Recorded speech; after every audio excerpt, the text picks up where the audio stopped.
Just how much do the Dallas Stars miss Miro Heiskanen? Let's take a look at the numbers and find out. We also have a preview of the Ducks, and we'll play Shooting Star.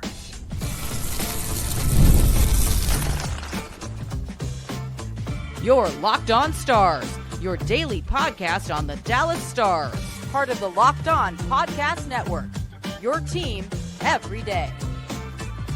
Howdy, Stars fans. I'm Joey Erickson, former producer of 105 Through the Fan. Please be sure to subscribe. We are free and available wherever you get your podcasts and on YouTube. And as always, thank you so much for making us a part of your day and making us your first listen. Welcome to a Tuesday edition of Locked On Stars. The Dallas Stars kick off a 4-game homestand tonight against the pesky Ducks, who have already beaten them twice this season. But we're here to discuss the Miro Heiskanen absence. Without 4 in the lineup, how much does that hurt the Stars? We'll take a look at some of the numbers. Plus, I want to talk about some of the things that can't be quantified that make Miro such a special talent on the Stars blue line. We'll preview the Ducks, of course, and then we'll play Shooting Star. It's been a while since we've done that as well on a Tuesday edition of Locked On Stars, brought to you by Game Time. Download the Game Time app, create an account, and use code Locked On NHL for $20 off your first purchase. So this segment was inspired by a recent tweet from Michael Dixon. He is the pre-post and intermission host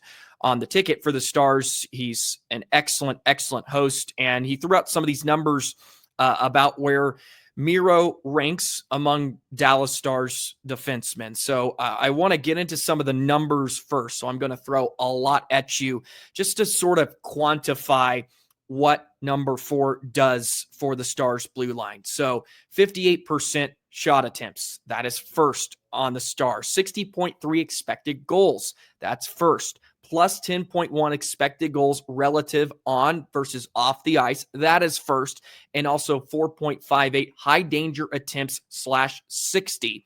That is first on the Stars. Those are all the numbers Michael threw out there. You can even take it further if you look at Miro's high danger goals for percentage at all strengths, 63.64. You look at his expected goals for, that is first at all strengths, 62.1. If you go to 5-on-5, the expected goals against is down. You look at the on-ice expected goals for per 60 minutes. That ranks first among Dallas Stars defensemen. And of course, on-ice shot attempt percentage, that is also tied for first. So Miro does so many things that show up on the stat sheet without number 4 actually being on the stat sheet, which is a bit of a weird thing to say, but just by his presence, he creates a lot of offense for Dallas, although he doesn't pick up a pile of points like maybe Thomas Harley does. And let's give Harley a lot of credit.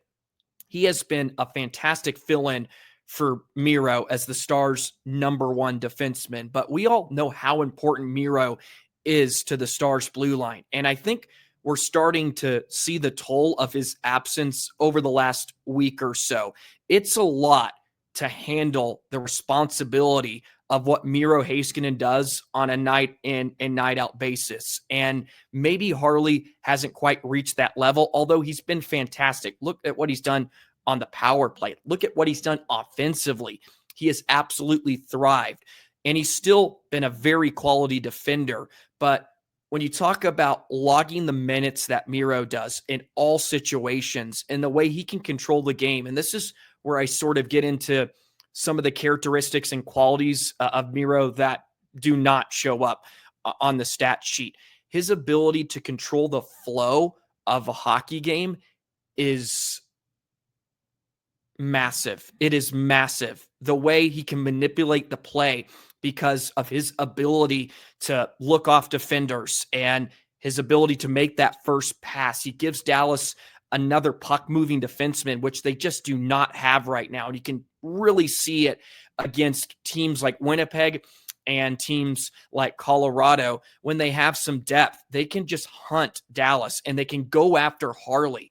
Miro also takes the presence and takes the attention away of guys like Thomas Harley. When Miro's in the lineup, he's the guy that everybody circles. Right now, it's Thomas Harley. And this is also explained in a D Magazine article by Sean Shapiro he put out a few days ago as well, which is brilliant. It talks about what Miro provides and also about maybe how him being out also affects Jake Ottinger, which is a real interesting conversation I want to get to and share some quotes from his article in just a moment. But his ability to just alleviate pressure and take on pressure, which allows him to get rid of the puck, the way he can keep the puck moving, especially on the back check, or you see when he's retreating, when opponents dump pucks in, he's able to get back there because he's fast with foot speed, retrieve it, assess the play, and make the simple and right play more often than not.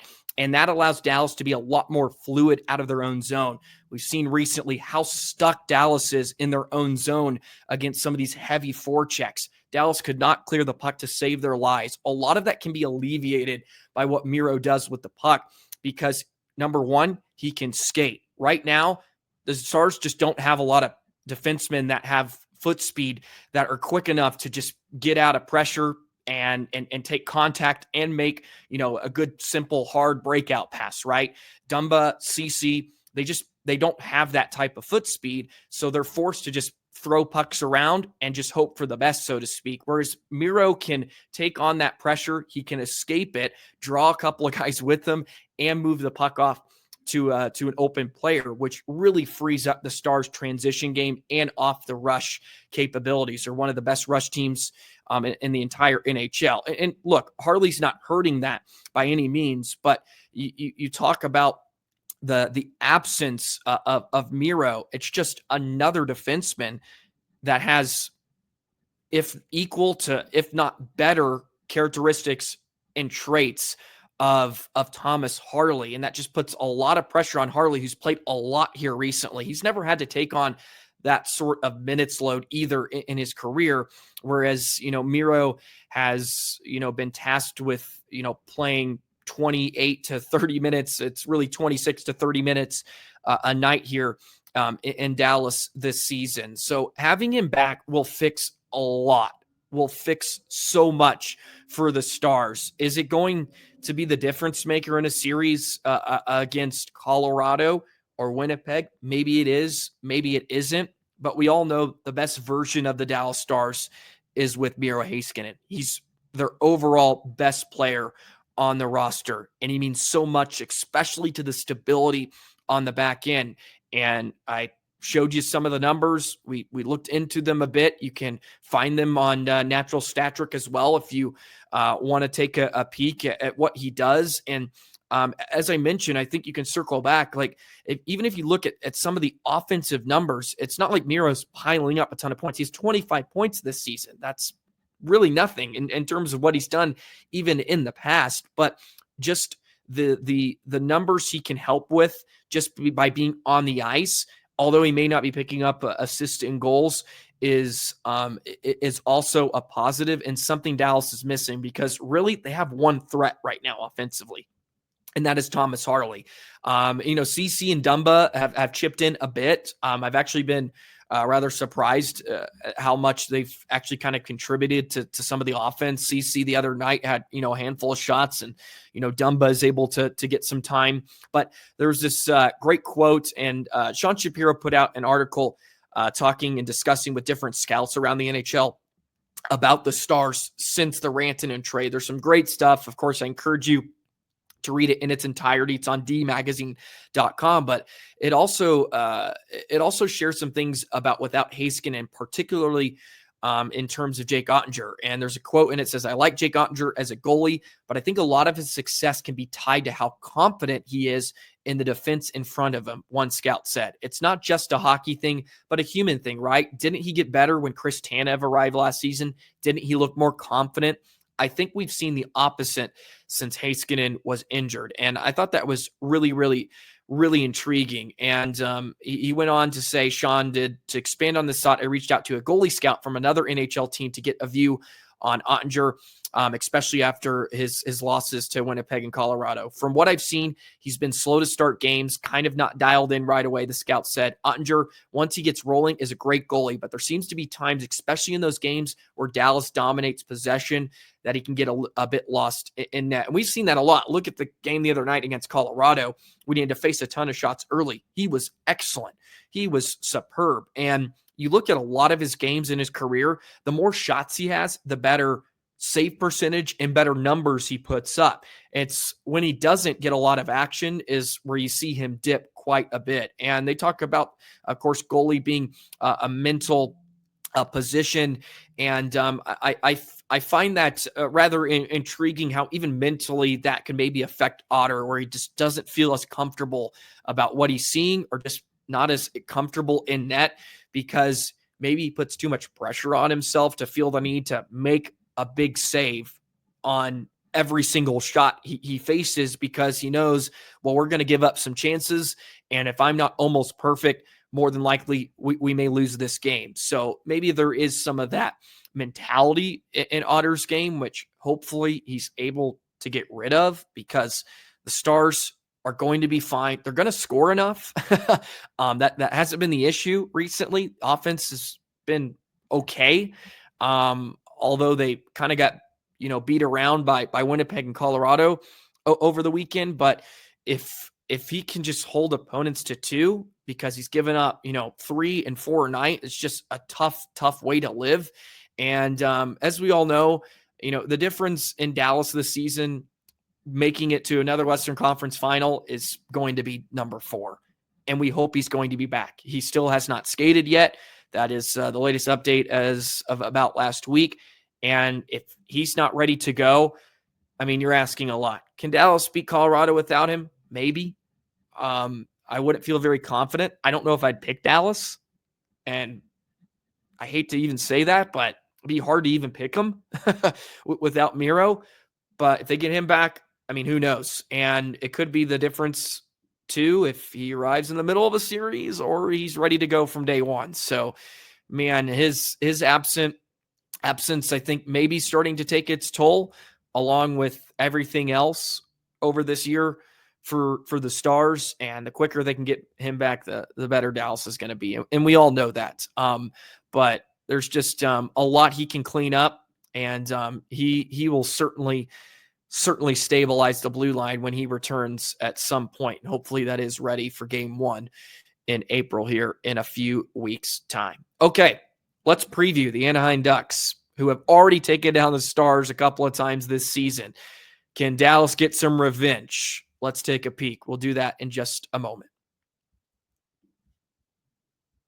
Today's episode of Locked On Stars is brought to you by Upwork. Scaling your business requires the right expertise at the right time. With Upwork, you can find specialized freelancers in marketing, development, design, and more. Experts ready to help you take your business to the next level. Upwork gives you your business flexibility by connecting them with top freelance talent across multiple industries, including IT, AI, web development, and marketing. Whether you need extra hands for a project or a long-term partner, Upwork makes hiring simple and affordable. Finding the right talent. If you need help with a marketing campaign, Upwork can connect you with a freelance expert who delivered incredible results. Posting a job is free and simple, and within a day with multiple quality candidates to choose from.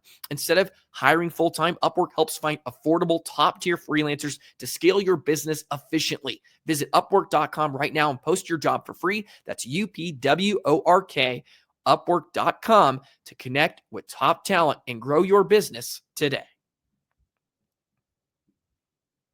Today's episode of Locked On Stars is also brought to you by Game Time. There's nothing like watching basketball live, the energy of the crowd, the sound of sneakers on the hardwood, and maybe even a celebrity sighting courtside. If you want to catch a game in person, Game Time makes getting tickets easier than ever. And Game Time also has this new feature. It's called Game Time Picks. You've heard me talk about it before. Filters out all the fluff, shows you only the best deals on great seats. You don't have to waste time searching and scrolling through thousands of tickets. You can check your Game Time app. They have amazing deals for all the matchups upcoming. We have March Madness right around the corner and the NBA playoffs as well. Take all the guesswork out of buying tickets with Game Time Picks. You can see the view from your seat before you buy, and you get no surprise fees and a lowest price guarantee. Download the Game Time app, create an account, use the code LOCKEDONNHL for $20 off your first purchase. Terms apply. Again, create an account, redeem code LOCKEDONNHL for $20 off. Download Game Time today. What time is it? Game time. Stars and Ducks meeting for the third time this season. And for whatever reason, the Stars have had their issues with the sixth place Ducks in the Pacific Division, 29-31-7 this season. And they have their fair share of injuries as well. Their power play for Dallas hasn't helped them out in the season series at all. They've had some moments to help maybe come back or spur a victory, and it's just let them down every time. But Anaheim, look, not a very good 5-on-5 team. You look at expected goals against, it's 165 this season at 5-on-5. It's the worst in the NHL. Their expected goals percentage, second to last in the NHL. And they don't score a lot as well at 5-on-5. They're 22nd in goals percentage at 5-on-5. So they're not a fantastic team, but that hasn't mattered this year at all. Dostal and Gibson have been issues, particularly Dostal, because Gibson now got injured again, but Dostal's been excellent. He's 20-18-5 this season, a .908 save percentage and 2.94 goals against. He's been very, very good. The Stars in their first two games, DeSmith has played one, Otter has played another. I would think Casey DeSmith is going to get the job tonight. Gibson made 26 saves in the win back in February.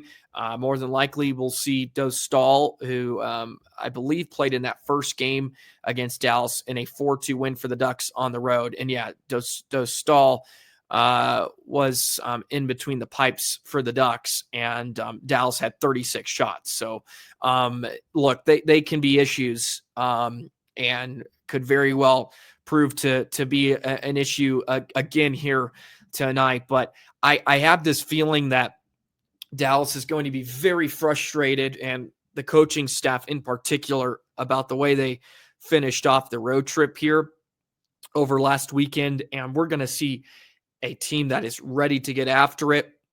First home game for Mikko Rantanen will be huge. There's going to be some energy, some anticipation in the building. It's been a road-heavy schedule since the break, and I foresee a really good start for Dallas, and just an overall much better display of what the Stars are. And I'll take it right now with a grain of salt because it's the Ducks, but you want Dallas to look like the better team, clearly, right? If they dominate, yes, it's Anaheim, but they should dominate. But we already know that doesn't always occur, even against teams like Anaheim, who can be some of the most dangerous teams right now at this point in the year. They really have nothing to lose. They're still going to go out there. They're playing for jobs, right? They're playing for contracts. There's some young talent that can make you pay in a hurry, like Troy Terry, McTavish, right? Their back end has really stood out to me too. In a few of the games, like you look at Jackson Lacombe, who's had a really solid season for them. Dumoulin, who of course was traded actually over to New Jersey at the deadline, but he had a physical presence to him. You look at Racco Gudas, like they're really not a slouch, although it's been just a tough year for them.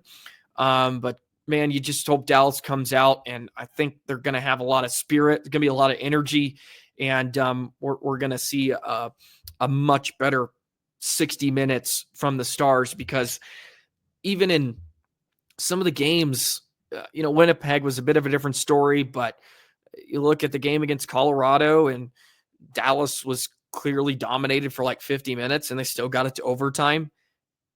They go into a period down 5-1 to Edmonton. They make it, ends up being 6-4, something like that. 5-4. Like they can scare teams, and when they want, they can be the team initiating and being the team dictating play. That's what makes them so annoying and can leave you dumbfounded sometimes, because you watch the final 6 minutes of regulation against Colorado. You're like, well, we may have won 4-1 if we showed up for the first two periods. And but look, I think that's just how it's going to be at points. They're going to be up and down, and it's going to be a roller coaster, and all teams go through it. It's not just us, although we watch a lot of Dallas Stars hockey, so it feels like it can only happen to Dallas. But man, they like to leave things dramatically. They like to have a bit of an edge and a bit of a flair. Which, can you blame them? Although it may shave years off our life, they're an exciting watch. We can say that they're entertaining, and they give us a lot of entertainment. Dallas has been great at home this season too. They've just been, I mean, look, I feel like I praise them a lot, but they've been good. 24-7-1 at home this year. They're 18-14-2 on the road. It isn't spectacular by any stretch, but it's still just really, really solid stuff. And I just think there's going to be a lot of bitterness in Dallas's game, losing 3 out of the 4 against some of the cup contenders in the West, and we're going to see a really, really solid game here tonight. At least that's what I'm going to predict. I would suspect Casey DeSmith's going. I'm recording this on a Monday night. I feel like they could just let DeSmith go. Otter can get another rest, and you can throw Otter out there on Thursday when Dallas has, I want to say Philadelphia, if I'm not mistaken. And it's Tampa Bay. My apologies. You could play him against Tampa. But tonight's game's on Victory Plus. Stars have been playing a lot of national games here over the last month, but it will be on Victory Plus, and should be an absolute hoot. So can't wait. So let's go ahead and do our shooting star picks. We haven't done those in a while. For those of you that are new, who have just joined us recently, maybe since the Mikko Rantanen trade, I'll explain to you the rules in just a moment. The NCAA tournament is here, and so is the bracket breakdown. Locked On Podcast Network and Amazon Fire TV channels are teaming up to deliver NCAA tournament coverage like never before. Watch studio shows featuring former players and Locked On's local experts as they guide you through every upset, buzzer beater, and bracket matchup. Stream it all for free on Amazon Fire TV channel. Search Bracket Breakdown to see it all for free. It's your team every day.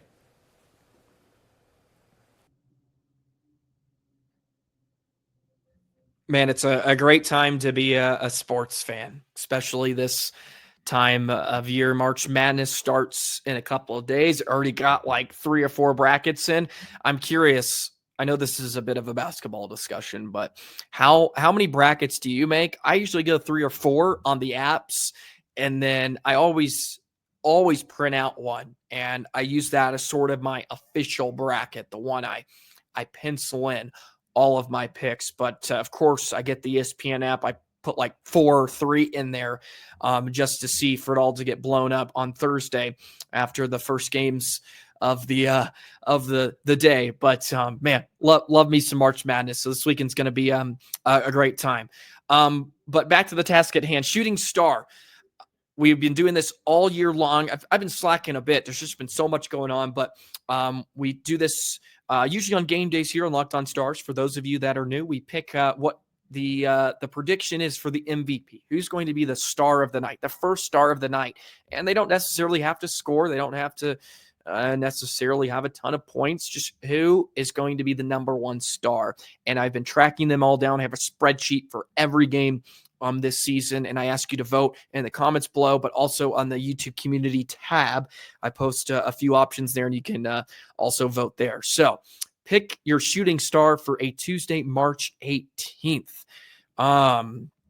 Let's see. There's a lot of hot options. You know what? It's got to be Mikko. It's got to be Mikko Rantanen. His first home game as a Dallas Star. Mikko Rantanen, he's going to score a goal tonight against the Ducks. A big night for the top line, and Mikko Rantanen in his first game at the American Airlines Center. Has to be Mikko for tonight's shooting star. Let me know your pick in the comments below, and also be sure to vote. I'll put those options out there a bit later today by the time you are watching or consuming this on a Tuesday. So there you go. That is shooting star. Easy stuff. And whoever votes the most, the percentage that has the highest, or player that has the highest percentage, will be the official fan pick. The fan pick has been fantastic this season. I have sucked. I have really sucked at choosing the shooting star this year for whatever reason. Just been awful stuff. It didn't help that like Robo and Wyatt and Rope all had some tough stretches early on in the season. It makes it a bit easier to hit here over the last month or so with some of the scoring the Stars have done offensively. But man, I hope the Stars show up. That's what I'm hoping for. Just a full 60-minute effort and walking out with a full 2 points, kicking off this homestand on a high note, since the Central is starting to get a bit antsy, starting to tighten up. So let's just beat an awful Ducks team, right? Let's do that. And we can call it a night. But that'll do it for a Tuesday edition. Want to thank you, as always, for the love and support. I hope the Miro Heiskanen absent segment was okay. Thought I did an okay job of explaining it. Sometimes the thoughts come out verbally in good sentences. Sometimes they don't. But that's the challenge each and every day. Anyways, have a fantastic rest of your Tuesday. We'll be back tomorrow to break it down, talk about hopefully a Stars victory, and we'll see you next episode. So long, Stars fans.